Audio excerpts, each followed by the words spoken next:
faisais la photographie d'amateur, surtout dans les voyages. Je ramenais énormément de photos, c'était de la photographie de mémoire pour avoir des souvenirs des lieux où je passais mes vacances, avec une approche un peu humaniste, puisque j'allais au contact des gens et dans des endroits peu touristiques. Donc avec une curiosité, essayer de découvrir des mondes qui n'étaient pas le mien et avoir cet esprit d'ouverture sur le monde. Donc j'ai fait beaucoup de photos. Et un jour, ma fille m'a offert un stage de photographie. J'avais jamais été, j'étais autodidacte, j'avais jamais été formé. Et là, j'ai découvert le monde de la photographie contemporaine. Et je me suis de plus en plus impliqué et je me suis plongé. Et du coup, j'ai commencé à réaliser des travaux, de travail sur les archives, de rechercher les vieilles histoires, de découvrir des gens, tout ça, voilà, d'aller au contact avec un appareil photo pour essayer de documenter un certain nombre de sujets, jusqu'à ce sujet-là qui est là derrière moi. À un moment donné de ma vie, j'ai arrêté ma profession pour être à la retraite et je voulais faire de l'art. Et aujourd'hui, pour faire de l'art, il faut se connaître. Pour savoir ce qu'on recherche, il faut se connaître. Et donc j'ai fait tout un travail de recherche de mes origines qui remonte à 100 ans.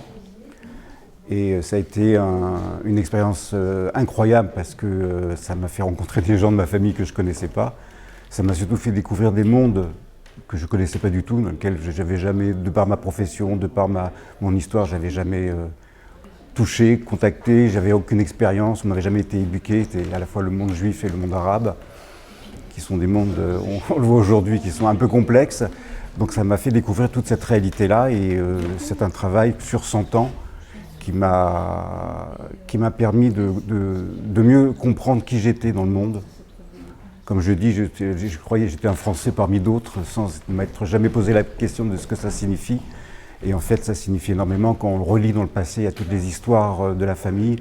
Ce ne sont pas des choix qui ont été faits forcément dans la douceur. Il y a eu des histoires de la grande histoire qui est venue se mêler à tout ça. Et donc, qui a fait que aujourd'hui, je suis là, un bon petit Français qui ne se pose pas beaucoup de questions et qui en fait a une histoire très très chargée derrière lui. Et du coup, ma lecture du monde est aujourd'hui très marquée par ces approches. Et donc, mon travail d'artiste est marqué par ça aujourd'hui. Le message que je veux faire transmettre, c'est celui que je rencontre souvent par des gens qui voient mon travail, qui sont très très étonnés du nombre d'informations que j'ai pu réunir dans ma famille. J'ai pu le faire assez tardivement. J'ai rencontré des personnes qui partaient, qui avaient 90 ans, qui étaient en fin de vie. Et qu'est-ce que j'ai regretté de ne pas avoir commencé ce travail-là bien avant, où j'aurais eu une mine d'informations, plein de choses, de questions qu'on ne se pose pas, qui auraient jailli, et tout ce temps perdu. Voilà, si j'ai quelque chose à délivrer, faites ce travail le plus vite possible, c'est riche, et ça vous permet de savoir où vous êtes, qui vous êtes, et ça, voilà, c'est absolument fondamental. Combien de mes amis me disent, mais moi j'ai pas pu le faire. Tu as fait un travail formidable, voilà. Donc mon conseil c'est faites-le, osez, c'est jamais trop tard.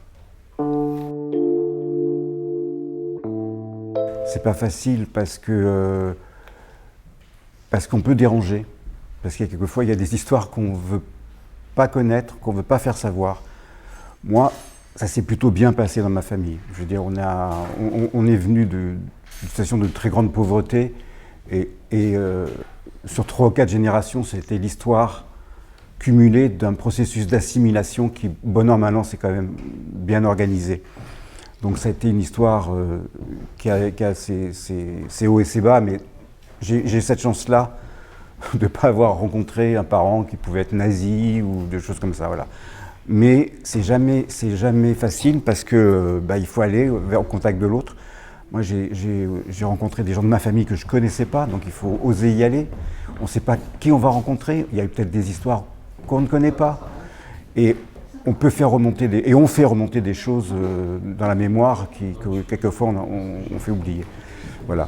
Alors j'ai fait ouvrir les malles, les coffres, les tiroirs. Et c'est incroyable qu'il y a des traces, des archives qui quelquefois viennent en contradiction avec l'histoire qu'on nous raconte.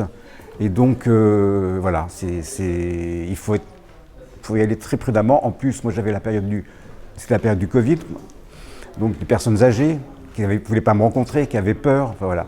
Donc c'est pas très compliqué, mais c'est pas facile non plus. Et surtout, il faut sentir jusqu'où on peut aller et où il faut s'arrêter. Aujourd'hui, il y a une multitude de photos. Donc il y a tout un courant photographique qui travaille sur les archives, parce que c'est pas la peine de refaire avec ce qu'on a. Alors, sur le travail des archives, j'ai beaucoup regardé ce que faisaient les artistes. Il y en a qui utilisent l'archive telle qu'elle, parce qu'elle est belle en soi.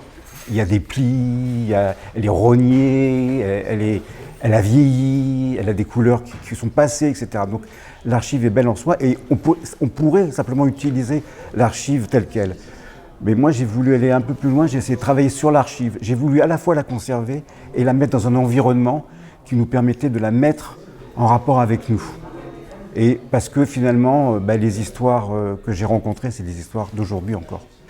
Et donc je voulais, avec un traitement un peu moderne de l'affiche, jouer un peu de ce temps pour dire que le passé est passé loin et beaucoup d'événements et beaucoup de situations et de problèmes qui sont issus du passé, aujourd'hui on y est encore confrontés. Évidemment, je parle de l'antisémitisme, le racisme, les guerres. Enfin, franchement, on me dirait que le monde n'a pas changé depuis longtemps. Elle est particulièrement d'actualité et c'est pas forcément facile aussi de faire ce travail sur ces sujets-là, où on rencontre des gens qui ont été brutalisés par la vie. Et moi, je suis pas là en juge, mais j'ai mes opinions. Et mes opinions ne sont pas forcément celles de gens qui sont par le passé. Par exemple, pour dire les choses plus crûment, je considère qu'il faut que on vient d'un monde, c'est ça le but de mon travail, où pendant des millénaires, les Juifs et les Arabes étaient ensemble. Bon, alors le dire aujourd'hui, le proclamer aujourd'hui comme quelque chose qui paraît une nécessité vers quelque chose dans lequel on doit aller vers deux États, etc.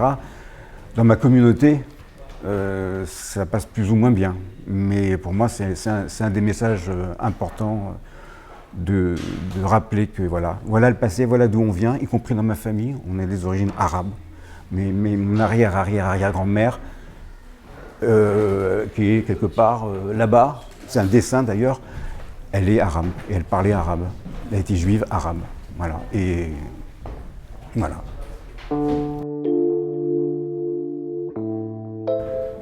Les deux, je ne peux pas le dissocier. J'ai justement voulu jouer le travail de l'archive et utiliser ces photos en les mettant dans un aspect un peu plus moderniste pour montrer que ce que j'ai découvert, enfin ce qui n'est pas une grande surprise, mais que les problèmes persistaient dans le temps et qu'il n'y avait pas des étapes qui s'arrêtaient brutalement, et des bifurcations de l'histoire où les choses changeaient du tout au tout. Mais l'antisémitisme, malheureusement, ça existe aujourd'hui. La pauvreté, les problèmes d'épidémie qui a fait que mes parents ont dû quitter l'Algérie parce que toutes leurs vignes ont souffert du phylloxéra. Voilà, enfin, tout ça, ça existe encore aujourd'hui, quoi.